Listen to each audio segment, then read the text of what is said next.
welcome back to my channel. My name is Kelsey and I'm here today to do my February wrap-up.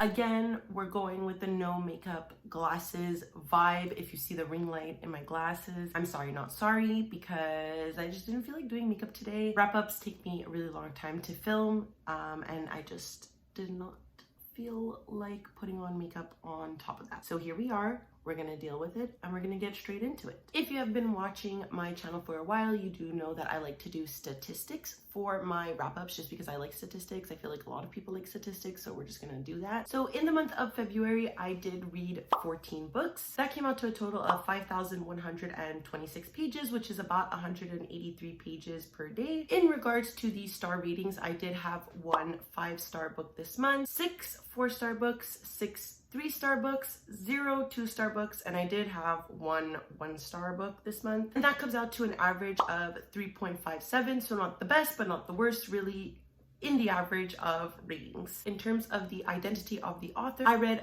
5 male authors and 9 female authors. For the audience, I read 8 adult books, 5 YA books, and 1 middle grade book. And then for the format, 6 of the books I read were on audio, 3 of them on ebook, and 5 of them were from my physical TBR. So before we begin, I do want to mention that I have a vlog out for 4 of the books on this TBR. So I will leave a link up above for the romance reading vlog that I did. For the actual books I will be reviewing in this wrap-up, let's start off with Act Cool by Tobley McSmith. This was a really cute YA contemporary that follows an aspiring actor named August Green, who gets a prestigious spot at the New York Performing Arts School. However, there's only one problem. August's conservative parents don't approve of his transgender identity, and to stay with his aunt in New York City, August needs to promise them that he will not transition. August is convinced that he can play the part for his parents while also figuring out his identity in New York, but who will August be when the lights go down? I really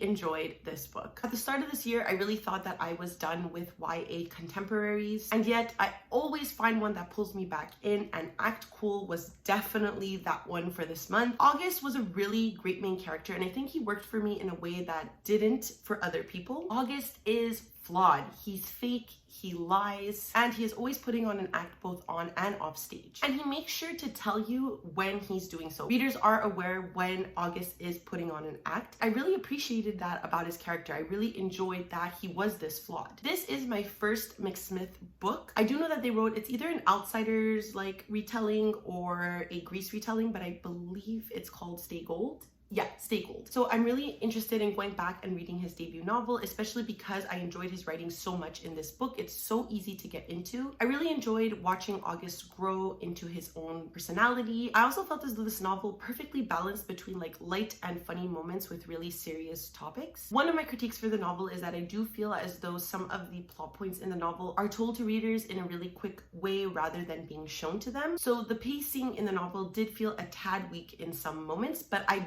don't think that really deterred from my overall enjoyment of the book. I was definitely surprised and delighted by the novel, and I ended up giving this a 4.5 stars. Really enjoyed it and highly recommend it. The next book I read in the month of February was My Hero Academia Volume 2 by Kohei Horikoshi. The world of My Hero Academia follows a high school student named Midoriya. Midoriya has been obsessed with the superhero kind of aspects of this world. And the students in these schools basically develop these superpowers so that they become the next generation of heroes to save this city. Midoriya unfortunately wasn't born with any superpowers despite being probably the biggest fan of them, and within the first novel he kind of inherits this superpower and is able to attend the Hero Academy. I'm really liking this series so far. However, I do feel like this is a weaker installment compared to the first one. Where I felt the first one was full of like heart, this one felt really messy and disjointed within the volume. I do want to say that I definitely think this is due to the fact that it is kind of closing out the first arc of the first volume and then opening up the second arc of the series. series, and that's why the scenes felt really like overbearing, and there were a lot of new things being introduced in the book that kind of weren't closed because they will be continued in another volume. That being said, however, I did really enjoy the introduction of the villains in this one, and that some of them actually appear to be a threat. And even though this one suffered from being separated, I am still going to continue the series because the manga ended on an absolute cliffhanger. And then additionally to that, I really love Bakugo as a character, and I'm really interested to see how his character develops. Overall, I gave this a 3 stars, and I'm really excited to continue. 2 years ago, I promised myself I wouldn't get into Sarah J. Maas hype. I wanted to continue with the Akatar series, and that was it after a really frustrating ending with Kingdom of Ash. So I said to myself, you're not reading Crescent City. I avoided it for 2 years. I avoided the hype in 2019.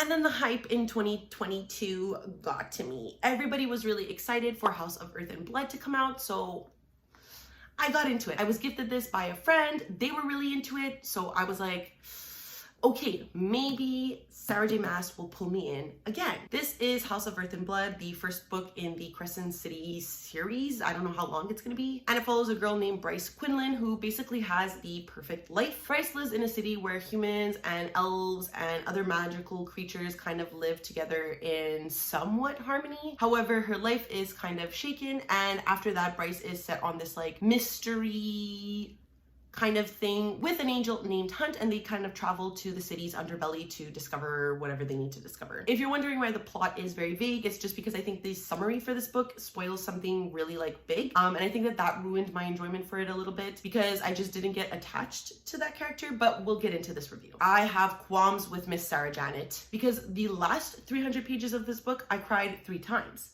The first 500 pages of this book,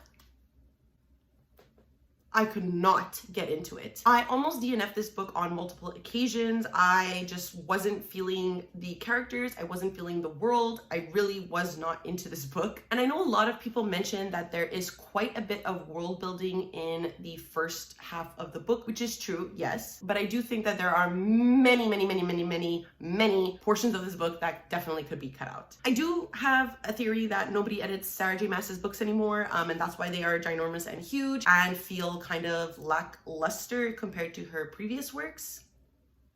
Just gonna throw that little controversial opinion out there. It took me so long to care about any of the characters, but it's also because a lot of these characters were just very difficult to like. Saying this, however, I don't even know if I'm 100% confident on that fact, because the only reason why I like the characters by the end is because I spent 500 pages with them. So take from that what you will. Something I really appreciated about this book is the way that Sarah J. Maas handled mental illness. Like she does quite often, I think Maas is very skilled at describing feelings of depression and PTSD in a very sensitive way that is kind of reminiscent of my experience, which is probably why I appreciate it so much. Additionally, while I did love the last 300 pages, they felt very similar to a Sarah J. Maas ending. And I don't want to get too into it for spoilers, but if you've read endings from Sarah J. Maas before, I think it's really repetitive of what I've seen. All of this critique to say, I did jump into the second book in March, so you will see that review later on. But I did give this a 3.5 stars. It did pull me in at the end and really made me keen to pick up the second book. Also, if you want to get into theories about this series, please write to me because I have a lot. After that, I read an arc for Beatrice and Croc Harry by Lawrence Hill. This is a middle grade book that follows a young girl named Beatrice as she kind of wakes up one day in a random treehouse. She has no idea how she got there, why she's there. She doesn't understand what is happening to her. And right outside her treehouse door, a crocodile named Harry may have a secret of his own, and so the adventure begins. I really enjoyed this book. I thought it was super fun and was a great debut middle grade novel from Lawrence Hill. Beatrice is a wonderful character to read from because she is so strong-willed and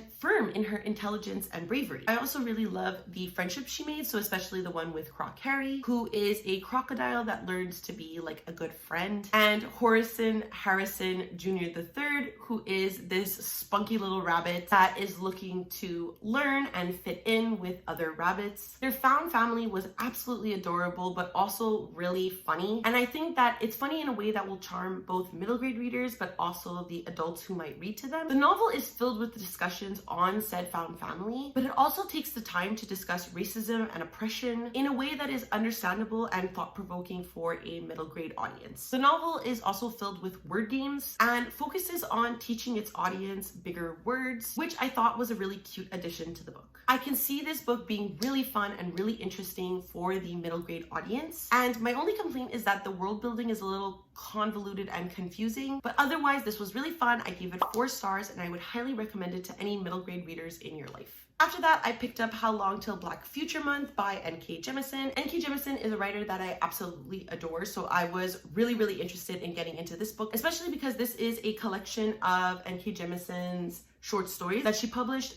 previously, I believe, to her books. And a lot of these short stories were inspirations for the current novels that she has out now. So that was a really fun thing to see. A lot of these are taking place in like dystopian futures, or they take place in our world but have like a little twist to it. So that was really fun to read from, because some stories are very reminiscent of stories that I've read from N.K. Jemisin before, and some of them were really like new things that she was tackling with, which I thought was really interesting. I think this was a pretty solid collection because the books— I meant short stories. What is going on with me in this video that I'm messing up everything that I'm saying? in this collection that were good were fucking good. But much like with other short story collections that I've read before, there were some in here that just didn't impact me in a way that others did. Jemisin is and will always be an extremely talented writer. I love her prose, I love her ideas. I think that's coming off pretty clear in this review. She's extremely creative, and like I mentioned, it was really interesting to see some of these as the catalyst for the books that she has written now. One of the pieces in this book called Stone Hunger is an example of that, and if you know anything about her works, you can kind of figure out which series that story inspired. There is no fiction piece in this that is similar to another, which is both a positive and negative, I feel. I loved the originality of each piece, but the collection as a whole didn't feel cohesive to me. And that might be or not be the point, I don't really know. But my favorites in the collection were L'Alchimista, The Valedictorian, which was the creme de la creme of this book. I loved that story. I also really liked Walking Away and Henosis. All of these stories specifically discuss things and elements of fiction that I'm really interested in. Even though I didn't love every story in this, Jemisin is always doing something interesting and different for the sci-fi canon, and I absolutely love her for that. I ended up giving this collection overall a 3.5 stars, but I do still highly recommend it. After that, I read another book from a series that I absolutely adore. This is Jade War by Fonda Lee. Perfection, absolute perfection. The series can't get any better than this. The Jade City series, or the Bone Saga trilogy, I think it's actually referred to as. The Bone Saga series follows a family called the Cull family, and they kind of run the Jade in their fantastical country called Kekon. And basically within Kekon, Jade is absolutely coveted because it allows for the Jade wearers to have supernatural abilities. Basically, it makes them far more stronger, faster, overall generally better fighters than normal human beings. And it's kind of like an organized crime novel because the Cull family is kind of falling out with the Mountain Clan, which is another clan in Kekon that controls Jade. This is a fantastic series. I can't say this enough. The first book was in my best books of 2021. So if you'd like to see what I feel overall about Fonda Lee's writing, I would recommend just watching that video, because everything I said there is exactly how I felt about this one. The stakes are high, the politics are high. The shit that happens in this book was mind-boggling to me. And something that Fonda Lee did really interesting with this book was jumping through time. And I've heard that the next book, Jade Legacy, does the same thing. So I'm super into that because there were new characters that were introduced in this book, and I don't want to get too into it, but I'm so excited about it because if these characters grow up and become what I think they will become, nobody talk to me. I absolutely love this. I don't even have a cohesive review for this. I find like reviewing 5-star books really difficult because everything about this was perfection. I think if you like politics in your novels, if you like urban fantasy, if you like excellent writing and like sibling relationships that feel really realistic for the situation that they are in, highly recommend this series. 5 stars.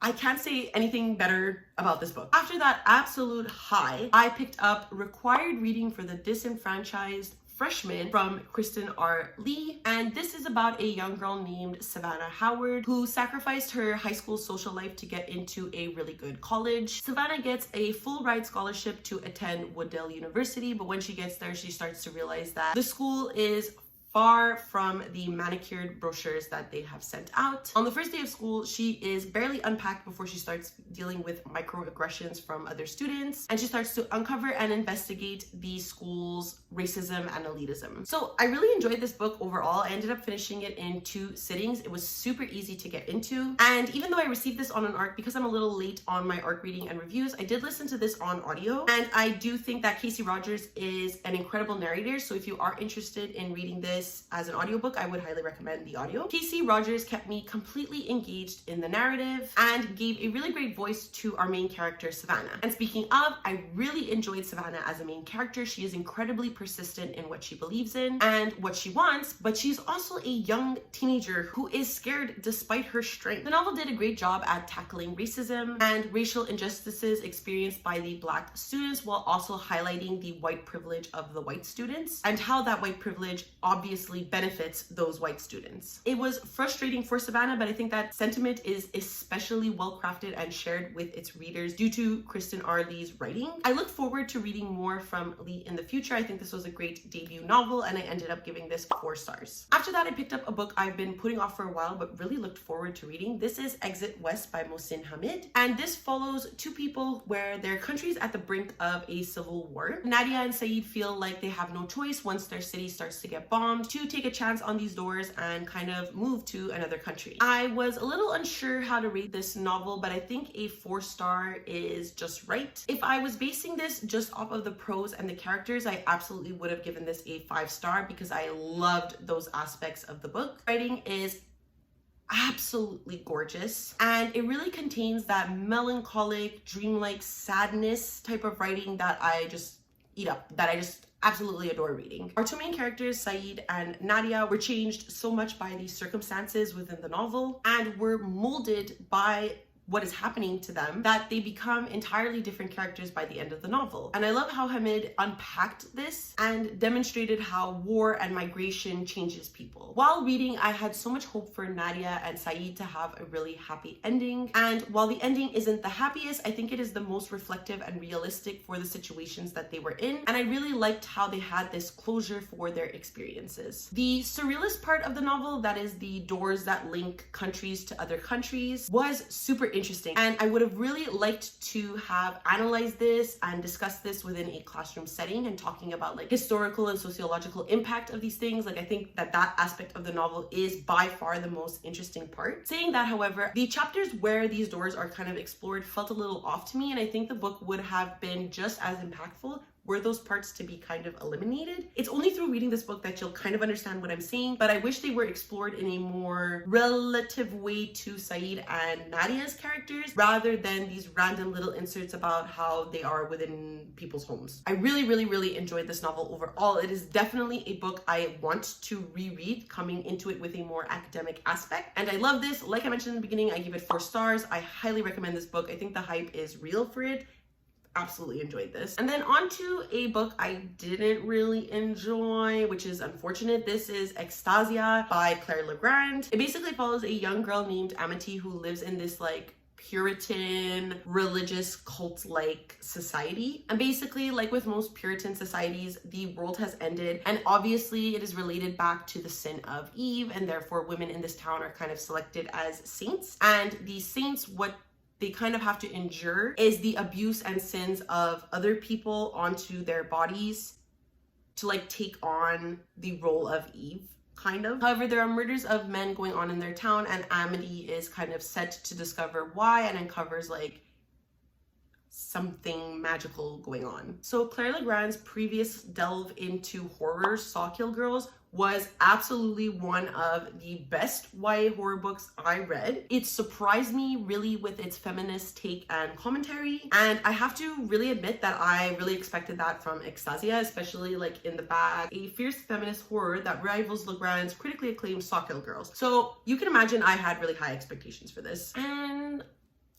I was left really disappointed. Overall, I obviously, if you know me, loved the pseudo-Puritan cult-like society that this book envelops. I love discussion of religion and cult in novels and how this affects younger women. So the whole beginning part of the novel was super interesting to me. Learning what Amity believed and learning what the town believes, and the fact that these younger women take on that role of saints and how they are treated in consequence of that, was an amazing look and discussion at male-dominated Puritan societies. The young women in this book were actually really interesting characters, and how they discovered the lies and atrocities being committed by their elders was fascinating. And one of the characters in this book and their actions and feelings towards the whole situation I found to be really realistic, and I really enjoyed reading about her. However, it is really in when the witches are kind of introduced in this book that the book started to fall flat for me. I think the world building in this novel was not adequately built to ensure that we understand completely the Puritan society along with the witch society. And it didn't really make sense, especially when you get to the end of the novel, which I won't get into for spoilers, but I think when you compare and contrast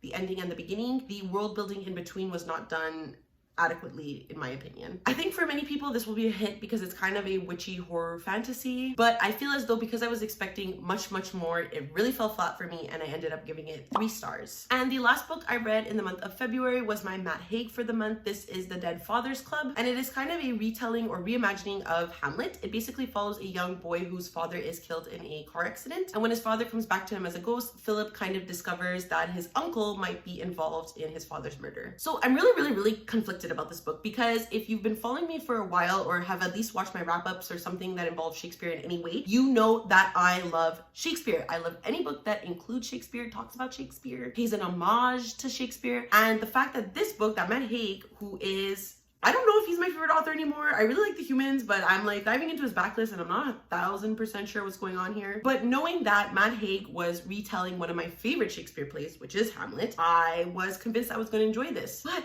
the plot, again, fell a little flat for me. And I don't know why I thought this would be better done, but I think the aspect of avenging one's father's murder through killing others only really works in 16th century Denmark. The setting of modern England, I don't think this concept really works. I did really enjoy Philip as a main character. I think his conflicted feelings towards his father's death and perhaps his uncle's involvement, and then his uncle's insertion into the family, were extremely valid. I think he's allowed to feel the things that he felt. And additionally, because the novel is told entirely in Philip's voice, the format of it was really interesting to read from because it's reading from the perspective of a child. Just an FYI that means there are no like grammatical punctuation, there are no quotation marks. Correct grammar is entirely thrown out of the window, and I really appreciated that aspect, but I know that that can make it difficult for other readers. I felt like we were inside Philip's head so that we can believe and understand Philip's thoughts concerning his father's death. But I just feel like the story was overall too bizarre to get into, even though we were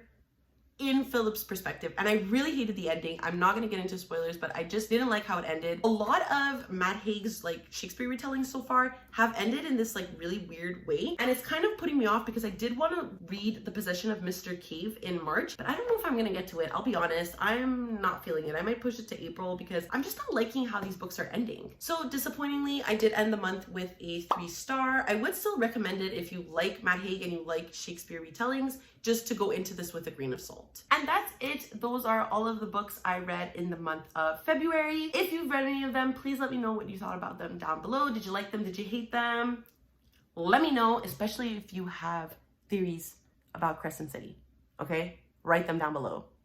I want to know. I want to talk about it. If you would like to follow me on any of my other social medias, I do leave a link down below to my Twitter, Goodreads, and Instagram if you would like to follow me there. And also, because it is the end of the video, please don't forget to like, subscribe, and ring the notification bell. It makes me feel supported and loved, blah, blah, blah. I like attention. And that's it. I never know how to end these things, so I will see you next time. Bye!